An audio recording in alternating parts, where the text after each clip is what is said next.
suivez, un grand merci. Vous êtes dans votre nouveau programme de Data Market. Merci parce que la semaine passée, nous avons reçu pour vous un haut cadre de l'UDPS qui est expert international, consultant pour la Banque mondiale sur les questions du développement. Avec lui, nous avons parlé de ses grands travaux et de ses manques à gagner sur le plan financier et économico. Nous avons échangé avec lui. Norbert Yamba était notre invité. Merci pour vos messages et votre soutien. Ce soir, nous revenons avec un tout nouveau numéro. Vous le savez, pour entreprendre, pour travailler, pour développer, il faut une base. Et cette base, c'est l'enseignement. Et cet enseignement commence par l'enseignement maternel et primaire. Là, on a les bases d'écrire, les bases du parler, de la lecture. Nous allons parler de ce soir, le système éducatif ou une orientation du développement de la RDC. C'est vrai, nous avons eu beaucoup de réformes dans ce pays, mais qu'on se le dise, les conclusions n'ont pas toujours été fameuses parce que les efforts doivent être maintenus et convergés de la même manière. Là, vous avez l'enseignement à partir de l'école primaire, vous avez l'école secondaire, les professionnels jusqu'à l'université. Pour en parler, nous recevons pour vous le conseiller principal du chef de l'État, chargé de l'éducation et de la recherche scientifique. Il est aussi secrétaire général adjoint de l'UDPS et président de la communauté Né-Congo de l'UDPS. Sans plus tarder, je vous présente Jean Tezo. Jean Tezo, nous vous saluons. Merci beaucoup, je vous salue aussi. Merveilleux, bonne année. À vous pareillement. Jean Tezo, vous êtes le conseiller principal du chef de l'État en matière d'éducation et de la recherche scientifique. Où en sommes-nous avec la gratuité de l'enseignement? La gratuité marche très bien. Marche très bien, tout simplement parce que depuis le mois de septembre, la reprise de l'année scolaire 2019-2020, nous avons lancé la gratuité et nous avons résolu un certain nombre de problèmes liés à cette gratuité. Entre autres, au mois de septembre, nous avons pu payer le premier palier à tous les enseignants.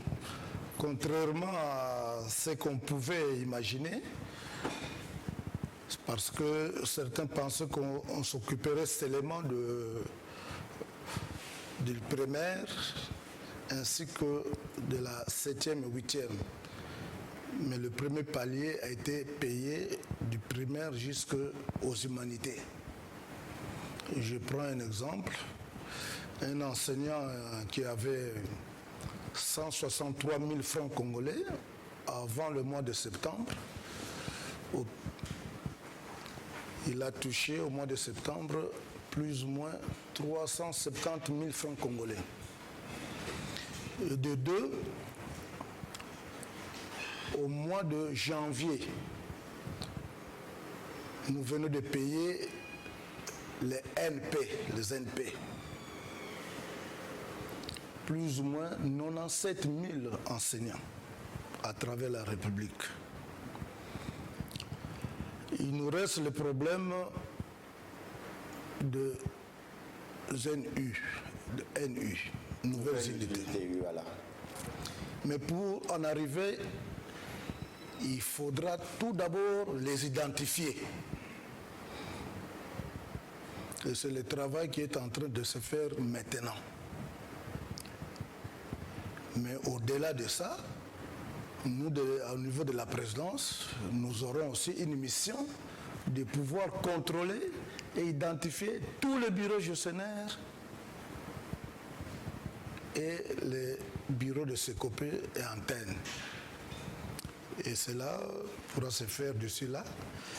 Et lorsqu'on aura terminé à identifier le NU, on va pouvoir les payer d'ici le mois d'avril.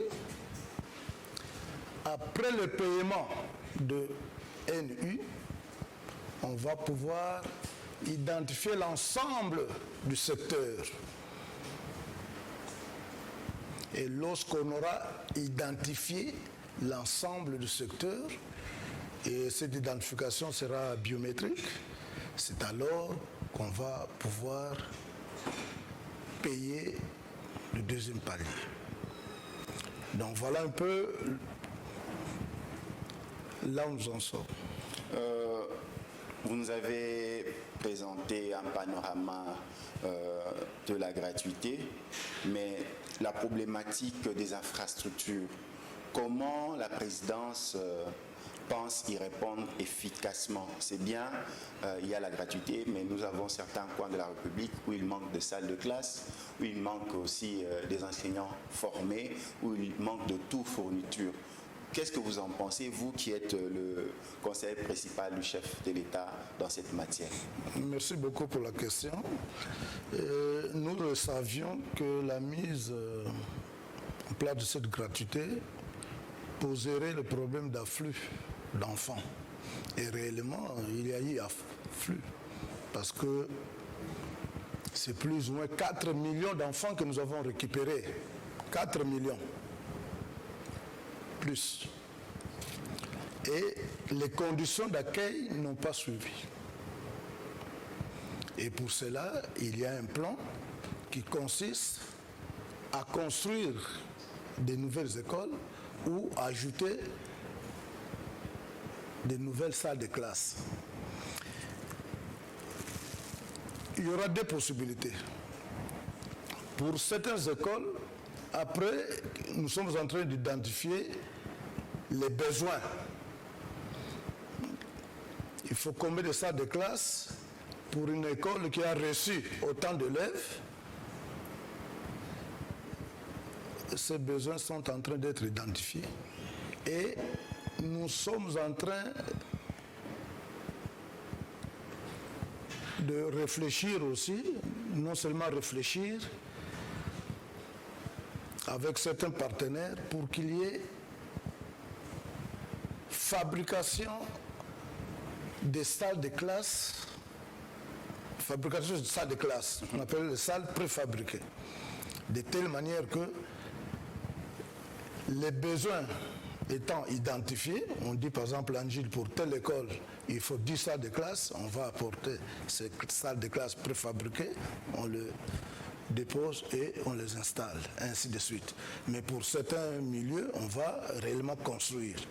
Et il y a le budget afférent est en train d'être mis en place. Il y a aussi les partenaires tels que la Banque mondiale à qui nous avons négocié. Ils vont nous apporter aussi une quantité pour résoudre ce problème des infrastructures. Des infrastructures, vous savez que, comme je l'ai dit, il y a eu beaucoup d'enfants qui ont été inscrits et il y a eu surnombre dans les salles de classe. Et nous allons le résoudre dans les jours qui viennent. Vous allez le résoudre dans les jours qui viennent. Très chers téléspectateurs, si vous nous prenez de court, nous recevons pour vous dans ce programme Data Market Jean Tezo, conseiller principal du chef de l'État en charge de l'éducation et de la recherche scientifique. Il est en même temps secrétaire général adjoint de l'UDPS et président de la communauté Né-Congo de l'UDPS. Ce soir, nous avons une préoccupation autour duquel nous allons en parler. Aussi grand est notre joie parce que vous êtes le conseiller principal chargé des questions de l'éducation et de la recherche scientifique. Il y a une problématique sur le système éducatif. Quel est le système éducatif adéquat pour assurer le développement de la RDC? Parce que le président de la République met son accent sur l'homme. Il faut transformer l'homme. Il y a aussi son slogan, le peuple d'abord. Mais depuis des années, des multiples réformes ont été menées au sein du système éducatif congolais, mais de manière disparate. Donc vous avez eu des réformes à chaque échelon, mais or, un enfant, un parent qui envoie son enfant à l'école, il doit commencer en principe à l'école maternelle, passer par les primaires, après les primaires, secondaires, s'il a cette grâce, soit de faire les instituts supérieurs, professionnels peut-être, ou bien aller plus loin avec les études universitaires ou post-universitaires.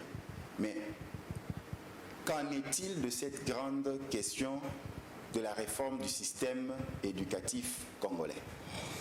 Merci beaucoup, monsieur le journaliste. Le système éducatif, c'est un tout. Les erreurs que nous commettons, c'est de pouvoir singulariser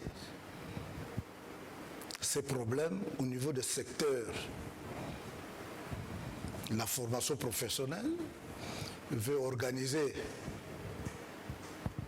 son état général, bien ses états généraux. À l'EPST, ils organisent les états généraux. Au niveau de l'enseignement supérieur universitaire, ils organisent leurs états généraux. Or, quand on parle du système éducatif, vous ne pouvez pas résoudre ce problème d'une manière disparate. Il faut commencer à réfléchir. Qu'est-ce qui se passe au niveau maternel? Qu'est-ce qui se passe au niveau primaire? Qu'est-ce qui se passe au niveau secondaire, supérieur et universitaire? Lorsqu'un enfant au niveau maternel n'a pas été bien formé, primaire ne sait pas bien écrire, ne sait pas bien lire, il y a des conséquences au niveau secondaire. Et ces conséquences, souvent, arrivent jusqu'au niveau supérieur. Il y a des enfants qui font l'examen d'État, qui ne savent pas s'exprimer ou même rédiger une lettre.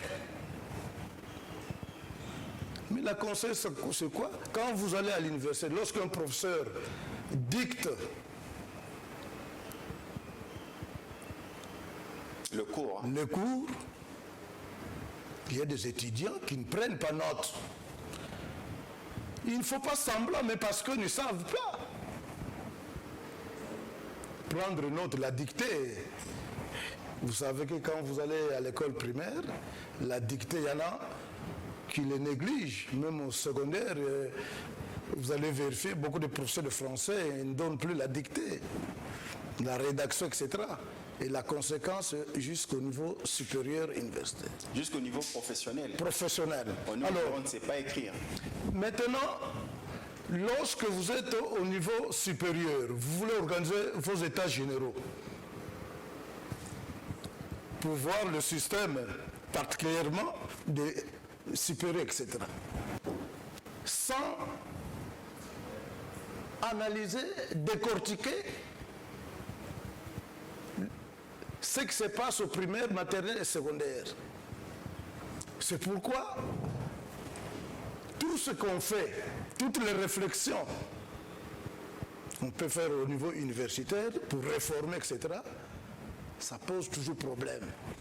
Et certaines réflexions aussi qu'on peut faire au niveau de l'EPST pour, par exemple, comment faire passer l'examen d'État sans analyser ce qui se passe au niveau maternel et primaire, la conséquence sont des échecs. C'est ainsi qu'avec la vision du chef, il faut un grand forum pour que tout le monde, ceux du maternel, primaire, secondaire, supérieur, nous nous mettons ensemble pour réfléchir du système éducatif. Et nous allons tirer des conséquences qui vont pouvoir nous orienter dans l'avenir. Nous recevons pour vous dans cette émission Data Market Jean Tezo, conseiller principal du chef de l'État en charge de l'éducation et recherche scientifique. Il est aussi secrétaire général adjoint de l'UDPS et président de la communauté Né-Congo de l'UDPS. Vous avez suscité ma curiosité ainsi que ceux de nos téléspectateurs qui nous suivent à cet instant. Aujourd'hui, l'éducation, le système éducatif rend les habitants d'un pays compétitifs. Aujourd'hui, le monde est un village planétaire où toutes les informations se partagent de l'Est à l'Ouest, du Nord au Sud, dans tous les continents, où les compétences ne sont plus cachées. Est-ce que d'abord, nous ne pouvons pas nous situer sur le plan du globe à quel niveau se trouve notre système éducatif et voir le niveau standard aujourd'hui? On ne se l'en cache pas, il est difficile qu'un diplôme qui vient de la RDC puisse être accepté à compétences égales dans un autre pays parce que il se poserait une question soit de carence de matière, soit de manque de rigueur dans le cursus scolaire du candidat qui veut par exemple postuler pour un poste international. Mais ma question est celle-ci. Aujourd'hui, où situons-nous le système éducatif congolais par rapport à d'autres systèmes éducatifs dans le monde? Merci beaucoup. Vous savez que nous avons la présence de l'UNESCO ici au Congo. Et nous coopérons aussi avec les responsables de l'UNESCO. Il n'y a pas longtemps, nous étions en Allemagne, Berlin, pour voir comment les enseignements se passent en Allemagne et comment les appuis matériels sont organisés. Parce que vous savez que l'enseignement sans matériel didactique, vous donnez la théorie, à la fin d'un cycle, l'étudiant, le récipiendaire n'est pas capable de s'exercer sur le terrain. C'est ainsi que nous avons d'abord le devoir de connaître ce qui s'est fait ailleurs, comment ils sont organisés, quelles sont les filières qui sont organisées pour atteindre tel objectif. Et de quelle manière les enseignements se passent, quels sont les appuis matériels qu'ils utilisent.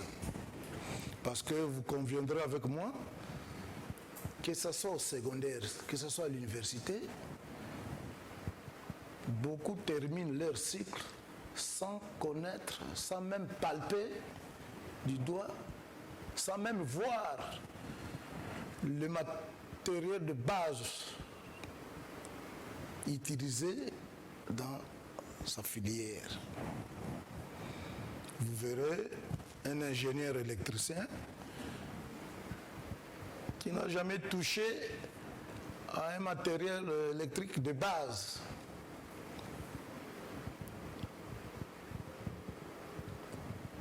Or, la théorie doit être liée à la pratique. Le système éducatif, pour se joindre aux autres pays, pour arriver au niveau des autres États, nous sommes obligés d'équiper nos universités, nos écoles secondaires et surtout techniques en matière didactique. J'étais à Kisangani, à l'université de Kisangani. Tout à fait. Vous verrez qu'en médecine, ils n'ont pas de matériel. Scanner, c'est cela. Comme un médecin qui n'a jamais vu le matériel comme le scanner, devant un patient, même si on lui présentait ce matériel, comment il va l'utiliser? Il est devenu médecin, mais sans manipuler ce matériel, sans avoir manipulé, et ainsi de suite. Donc l'UNESCO nous aide pour contrôler ce niveau-là. Mais nous connaissons que le niveau a trop baissé. Quand vous comparez nos diplômes à la période, par exemple, de l'université d'Isaïr, l'INASA, et aujourd'hui, si je prends seulement ce repère, le niveau a fortement baissé. Mais comment vous expliquez ça, Jean Tezo? Les niveaux a baissé à l'époque de l'UNAZA, l'Union des universités zaïroises. Il y avait peu d'institutions, peu d'écoles, il y avait plus d'écoles publiques, mais aujourd'hui, il y en a des milliers au niveau du privé comme du public, mais la qualité baisse. Or, on pouvait se dire, bon, comme on a plus d'universités privées, des écoles privées, il y a aussi des écoles publiques qui se sont ajoutées, les universités publiques aussi qui se sont ajoutées, la qualité pouvait s'améliorer. Comment à la fois, à l'époque, il y avait peu, mais la qualité était au top, mais aujourd'hui, on en a plusieurs universités, même dans certaines communes où on ne pensait pas avoir des universités et des écoles, on en a, mais le niveau du français, le taux de pénétration dans la qualité du parler de la langue baisse sensiblement. Le taux de pénétration dans la qualité de l'écrit a baissé sensiblement. Comment vous pouvez expliquer cela, Jean Tezo? C'est lié d'abord... Dans les écoles étaient juste, les universités étaient juste des entreprises commerciales. Non, d'abord, c'est lié aux infrastructures et à la pédagogie. Infrastructure. Moi, j'ai commencé l'université en 96. Je termine en 81. Vous avez commencé en 96 ? 96. Oui, pour terminer en 81. Pendant cette période, il y avait la coopération belge, française, etc. Et je vous dis que dans les ISP, dans les instituts techniques ou dans les universités, les coopérants, puis la coopération belge-française, ils envoyaient beaucoup de matériel. Ceux qui faisaient la chimie, la physique, ils avaient tout. Mais après cette coopération, l'État congolais n'a pas suivi ce rythme-là de pouvoir investir dans le matériel didactique. Et quand vous allez même à l'ESTA, dans certains ISP, il n'y a plus de matériel. Dans les écoles secondaires, quand vous allez à l'ETI Gombe, à l'ETI Njili, l'ETI Massina, l'ETI Njili c'était le belge, l'ETI Massina le français. Depuis qu'ils sont partis, ce matériel est devenu vétuste. Donc, les apprenants de cette époque-là n'auront pas les mêmes atouts. En même temps, pédagogiquement, est-ce que les enseignants sont bien suivis sur le terrain? Ceux qui sont recrutés aujourd'hui comme enseignants, ils ont suivi la filière pédagogique. Parce qu'à l'époque, avant de dispenser cours à l'école primaire, il faut être un pédagogue. Et certains pédagogues étaient recyclés. Il y avait des centres de recyclage pour les pédagogues. Aujourd'hui, tous ces centres n'existent pas. Quand on fait des enquêtes, il y a même des enseignants qui ont fait la maths physique, biochimie, coupe-couture, qui donnent cours à l'école primaire. Ils ne connaissent pas la pédagogie, ils ne connaissent pas la méthodologie spéciale pour chaque cours, et il y a des conséquences.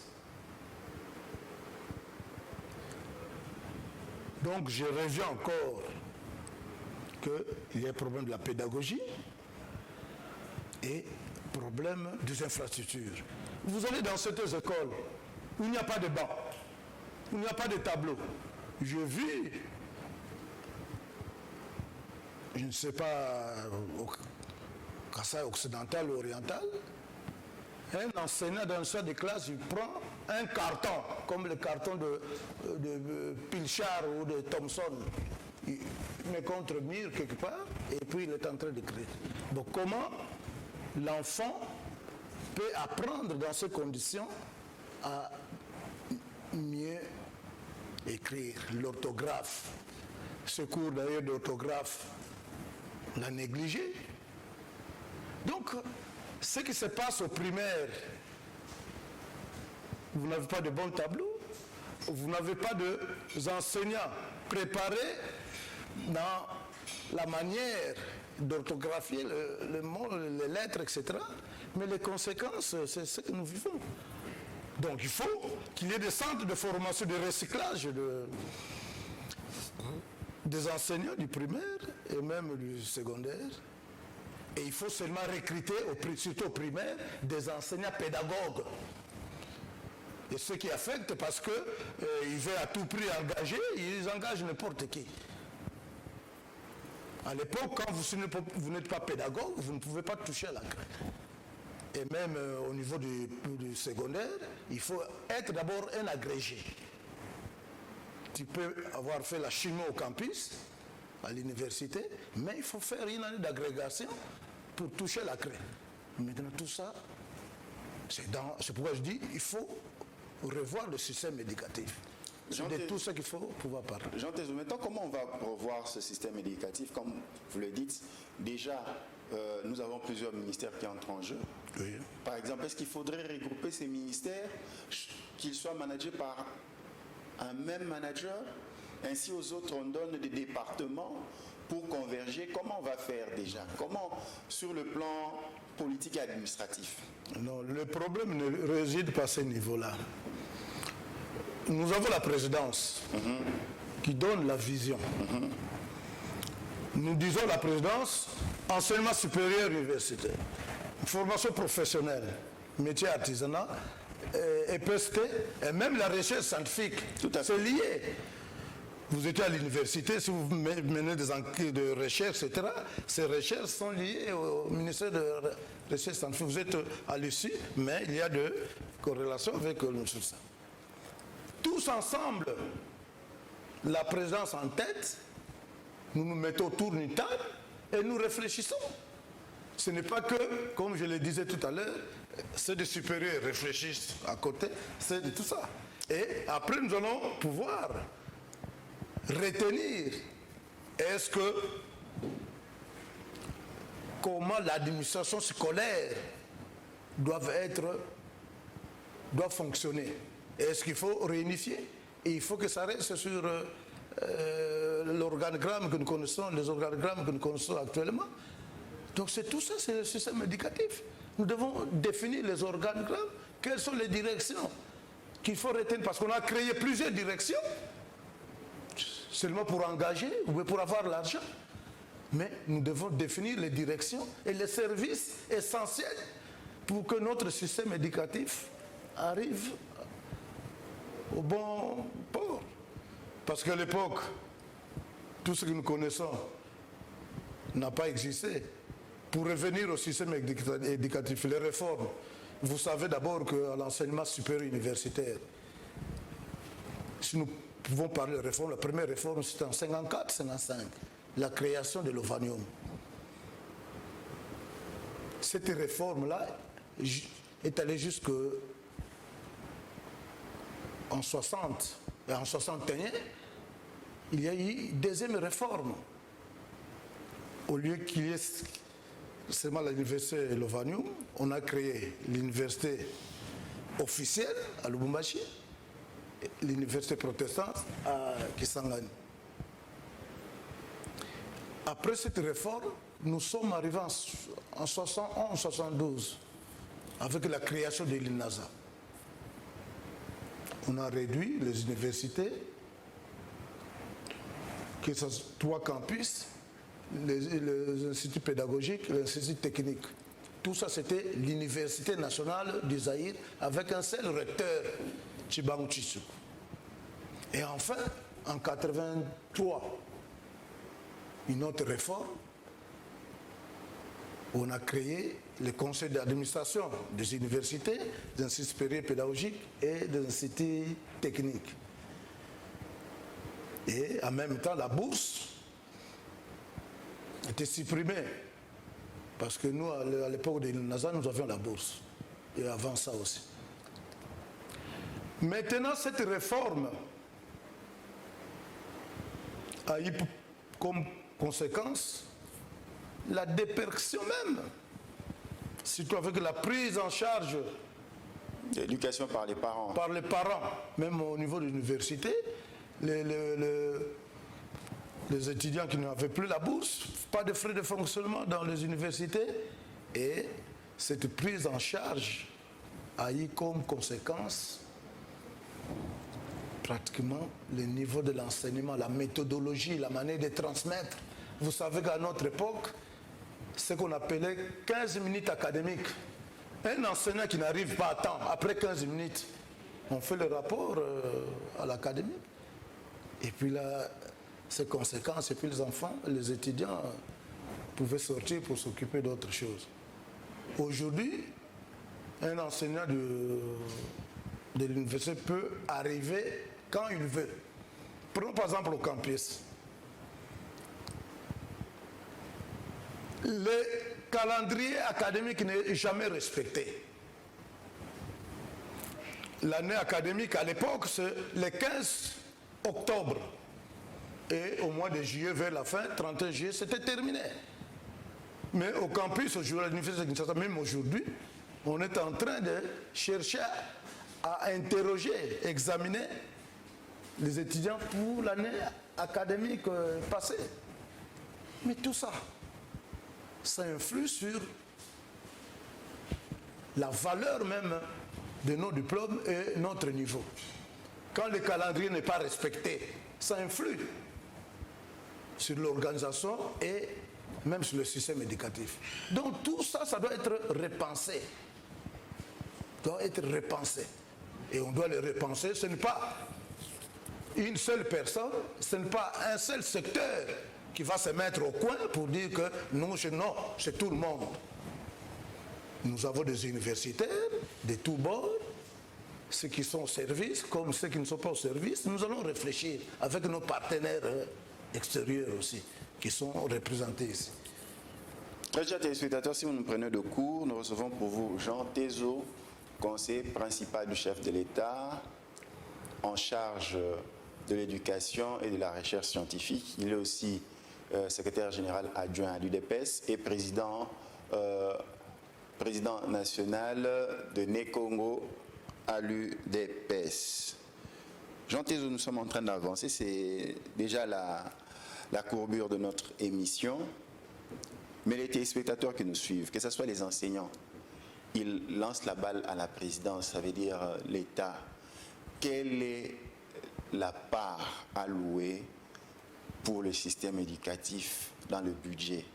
Parce que tout ce que nous pouvons dire est bon et bien, mais s'il n'y a pas une action managériale à relever le système éducatif national congolais pour avoir des hommes et des femmes de qualité pour l'idée gérer ce pays dans tous les compartiments et ainsi influer au développement, ça ne reste qu'un rêve.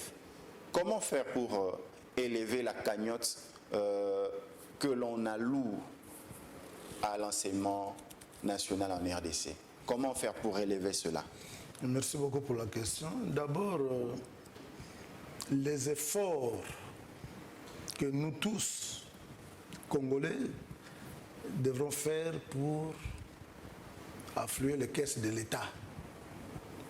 Les contribuables doivent contribuer et les gestionnaires doivent bien gérer tout ce qu'on verse à la Banque centrale et tout ce qu'on est en train de percevoir. Ça, c'est la base. Lorsque nous allons réussir à bien renflouer les caisses de l'État, nous allons dans la répartition. Nous allons lutter pour que la quantité qui est réservée à l'enseignement, à l'éducation d'une manière générale, augmente. Mais que cela ne tienne. Déjà, dans le budget 2020, on a fait des efforts pour que cette quantité puisse augmenter. Et nous allons continuer ces efforts-là. Mais c'est lié à ce que nous devons recevoir des contribuables et aussi lié aussi à la bonne gestion. Et comme le dit le président de la République, nous devons lutter contre les antivaleurs, nous devons lutter contre la corruption, etc. Et je pense qu'avec ce qui arrive, la nomination de nouveaux dirigeants au niveau de la magistrature, eux vont s'atteler et avec nous pour que les choses changent au niveau de la gestion de la chose publique. Jean Tezo, je ne pourrais terminer cette émission sans avoir posé cette question. La problématique de la gestion des universités. Vous avez suivi avec nous l'actualité. Donc il y a eu des revendications au sein des universités publiques, notamment concernant le taux, le manque à gagner.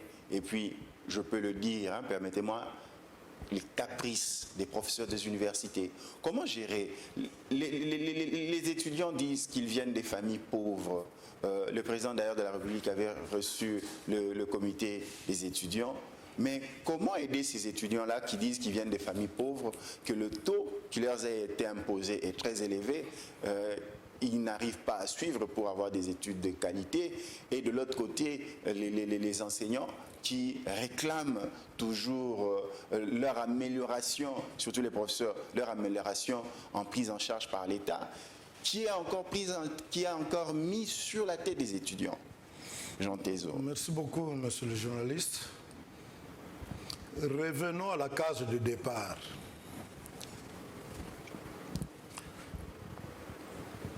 Je vous ai parlé de la période de 60, de 54 jusqu'à, je dis 83. L'État prenait en charge. Tout à fait. Les étudiants et les enseignants. En 92, qu'a commencé ce problème de la prise en charge des enseignants par les parents, entre guillemets étudiants. Avant ce système, quand vous comparez,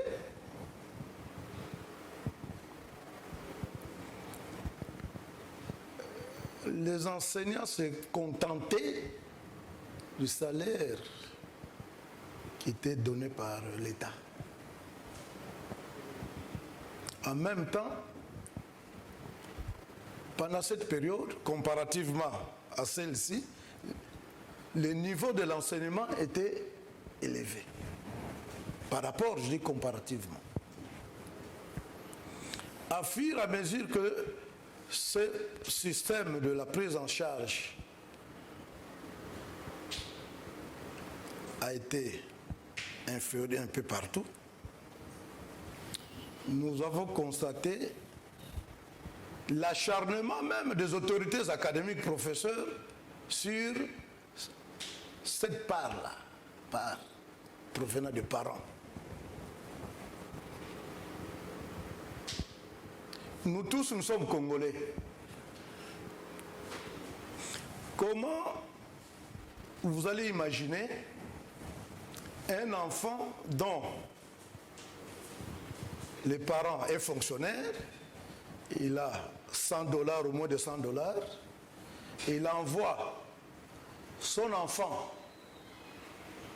dans une université officielle de l'État, et l'État, le comité de gestion, lui demande $400-500.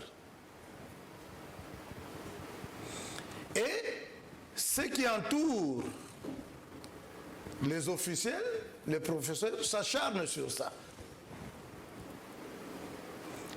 Toutes les conséquences, chaque fois, pendant qu'il y a examen, on chasse les étudiants. Pendant qu'il y a cours, on chasse. Mais comment voulez-vous qu'il n'y ait pas diminution, baisse du niveau? Maintenant, qu'est-ce qu'il faut faire? Vous avez vu avec le ministre précédent, Bikaï, il a réuni les étudiants pour leur dire, voilà, vous payez au taux de la banque, 92 000, au lieu de 163 000 francs, des taux parallèles. Et il va décider pour que la différence soit payée par l'État.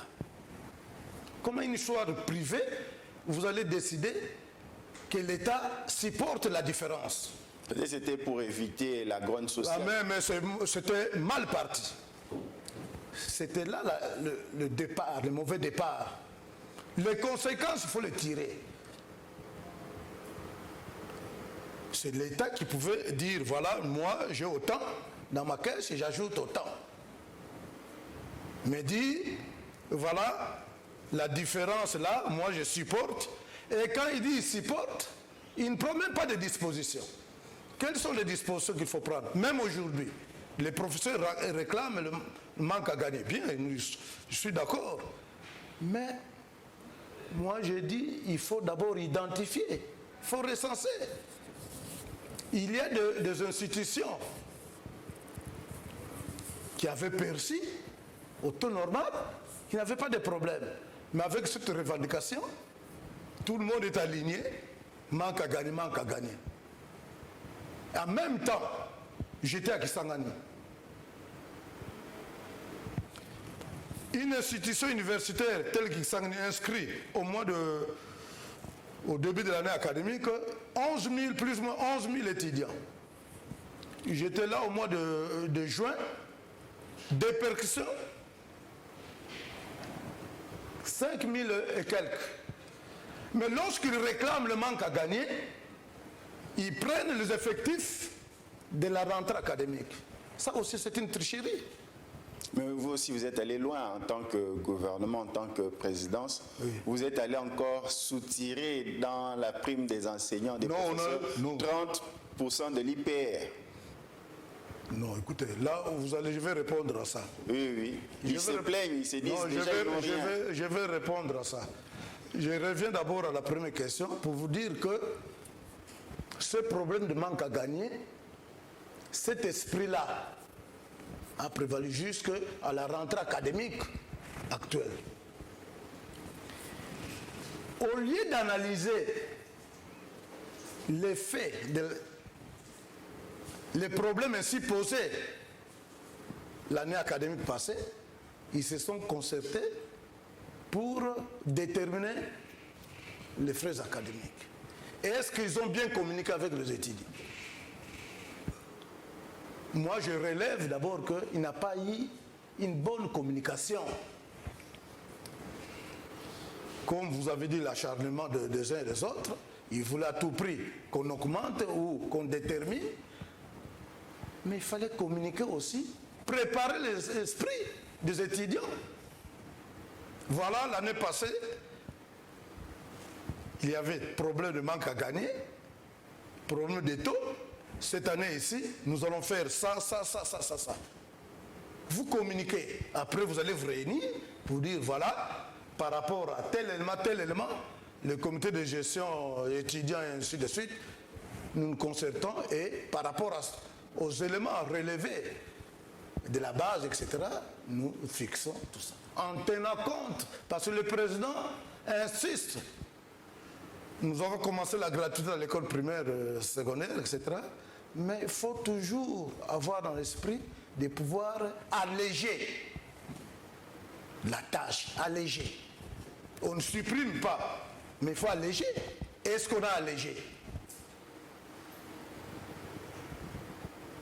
Il faut alléger. C'est ça le problème. Donc il y a eu problème de communication et d'acharnement. Que cela détienne, on doit pouvoir réparer pour que les enseignements reprennent à l'université de Kinshasa et que ce soit les professeurs, les étudiants et tout le monde soit apaisé. Mais les 30%, vous avez encore enlevé sur les primes des enseignants. Eux qui pleurent déjà de comment on appelle ça, du manque à gagner. Écoutez, nous à l'époque, moi je suis mécanisé à la fonction publique en 78. J'étais étudiant, mais j'ai donné au secours. Nous avions des accréditifs qui n'existent plus aujourd'hui. Dans l'accréditif, on vous détermine le salaire de base, les allocations familiales, logement, et ainsi de suite. À la fin, on marque, et puis quelque part, imputation, impôt, et quelque part, net à payer. Et tout s'est réglé déjà. Mais après un certain moment, tout a été supprimé. Maintenant, on revient. L'imputation, ce n'est pas ça le problème. Parce que c'est un devoir de nous tous. Partout où nous travaillons, on doit soustraire cette quotité comme impôt pour faire fonctionner l'État. C'est partout ailleurs tout ça. La loi qui a déterminé ça, cette loi, est-ce que les députés et l'Assemblée nationale, cette loi était bien négociée? Parce que maintenant, la loi qui existe, le gouvernement applique la loi. Faudra-t-il commencer à attaquer le gouvernement ou attaquer ceux qui ont adopté cette loi? Donc je pense que les professeurs, c'est leur droit, parce que nous tous, nous sommes là, mais il faut commencer par demander au Parlement qu'on puisse réviser cette loi et que après le gouvernement va pouvoir appliquer. En principe, on l'applique sur la base. Mais comme la loi existe, le président de la République ne peut pas donner un ordre pour qu'on n'applique pas cette loi, ni le Premier ministre, ni le gouvernement responsable. Donc on va commencer à revendiquer que le Parlement révise cette loi. Jean Tezo, c'est déjà la fin de nos échanges. Qu'est-ce que nous pouvons retenir par rapport au système éducatif congolais? Comment l'améliorer? Parce que nous avons besoin des hommes de qualité qui doivent travailler dans des entreprises. À l'époque, vous aviez des bonnes et des garçons de maison qui vous parlaient correctement le français, correctement, ils vous écrivaient, mais aujourd'hui, ce n'est pas le cas. Qu'est-ce que nous pouvons retenir? Mais d'abord, le recrutement. Qui faut-il recruter au niveau maternel pour enseigner? Qui faut-il recruter au niveau primaire? Qui faut-il recruter au niveau secondaire, et ainsi de suite? Quand le recrutement pose problème, vous allez prendre quelqu'un qui n'a aucune connaissance pédagogique, méthodologique, pour donner le cours de grammaire. La grammaire a sa méthodologie spéciale. Le calcul a une méthodologie spéciale. Les dessins même, la musique. Et quelqu'un qui n'a pas appris toutes ces histoires, et vous l'engagez pour dispenser cours. Donc le problème d'abord, le recrutement. Même au niveau supérieur. Pour prendre la clé, vous mettre devant les étudiants, devant tout ça, il faut être quelqu'un à qui on donne confiance. Et la première confiance, c'est la vérification de votre diplôme. Jean Tezo, un grand merci. Nous pensons que vous allez encore revenir pour pouvoir échanger avec nous. Merci beaucoup, monsieur le journaliste. Ce soir, très chers téléspectateurs, nous avons reçu pour vous le conseiller principal du chef de l'État en charge de l'éducation et de la recherche scientifique, Jean Tezo. Il est aussi secrétaire général adjoint de l'UDPS et président de la communauté Né Congo de l'UDPS. Jean Tezo, un grand merci. Merci, je vous remercie très sincèrement de cette émission et de l'invitation que vous avez bien voulu m'accorder. Merci beaucoup. Vous nous avez raté ce soir, le lundi à 22h juste sur Kin 24 Télévision dans votre programme Data Market. Rattrapez-vous le mardi à 11h juste et suivez-nous à gogo sur toutes les plateformes internet liées à ce programme Data Market. Moi, je vous